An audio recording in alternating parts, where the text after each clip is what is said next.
হয়তো বিদেশে বাড়িতে সারা জীবন থাকবো না, কিন্তু যতদিনে থাকবো ততদিনে বিদেশের স্মৃতিগুলো মনে থাকবে। এগুলো কখনো বলবো না, কিন্তু তারপরও আমরা পরিবারের কাছে খারাপ। কখনো তাদের বাড়িতে কাঁচের প্লেট ছাড়া কখনো ভাত খাই নাই, কাঁচের গ্লাস ছাড়া কখনো ভাত খাই নাই, খাবার টেবিল ছাড়া কখনো ভাত খাই নাই। আর এখন এভাবেই কাজের সাইডে বসে খাবার খাইতে হয়।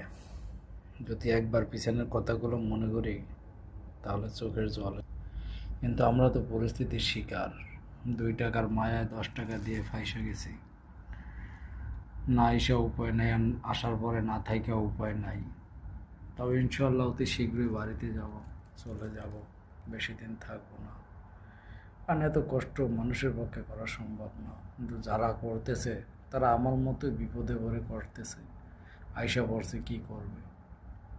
সবাই সবার জন্য দোয়া করবেন যাতে আল্লাহ সবাইকে হেফাজত করে।